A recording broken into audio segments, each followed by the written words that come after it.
We've been highlighting President Trump's first 100 days in office all morning, marking that today. And for more on that, we'll bring in the senator from Texas, John Cornyn, to the discussion here. Senator, always great to see you. Thanks for taking the time. A few questions for you, but let's just start overall, looking back, the first 100 days of a second term for President Trump.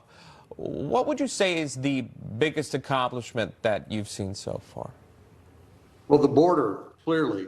I come from a state that has a 1,200-mile common border with Mexico, but the consequences of the Biden open border policies have pervaded the entire country. Fentanyl, criminal gangs, other people who should not be in the United States coming in courtesy of the Biden administration. So the Tom Homan's good work as the border czar and the actual enforcement of existing laws has really had a dramatic consequence. It's also sent a message to others that they should not come through this illegal means. And that, to me, is the singular success of the Trump first 100 days. You know, we've seen so clearly on the White House front lawn some of those successful efforts, those who've been deported, those who have a criminal record, along with entering this country illegally. So there you go, on full display during this administration. But that's not all. We've seen so many executive orders tied to addressing the border crisis. And we understand, Senator, you're efforting a bill to codify one of the president's EOs, subjecting illegal migrants who kill American citizens to the death penalty. Can you tell us about more what this legislation hopes to achieve? Well, that's exactly right. The president's executive orders have been voluminous and covered a lot of different topics. The challenge of an executive order is it only lasts as long as the current president's term of office, and then can be changed or revoked by the next president.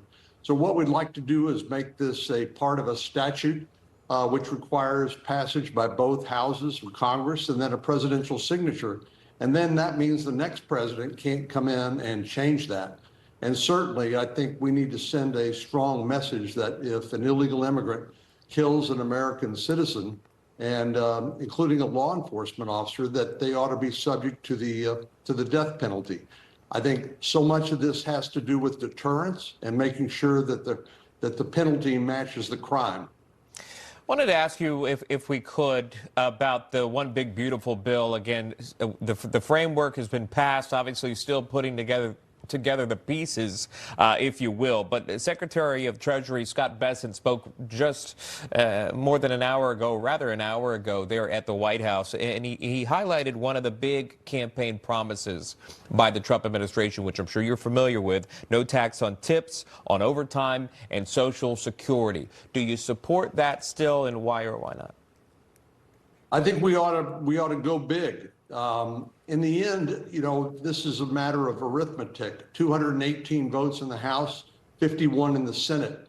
But we're going to do our very best to include all of the various things that President Trump promised on the campaign trail, like you mentioned.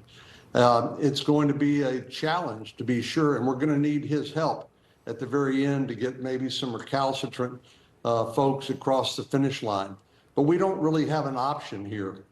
If we are unsuccessful, which is not an option, it would result in a multi-trillion-dollar tax increase, a tax increase on 62% or more of taxpayers, including people at all income levels. So we cannot afford to fail, and the clock is ticking, because we know part of this is the debt ceiling, which needs to be extended, and that X date, as Secretary Bessent has said, is coming up pretty soon.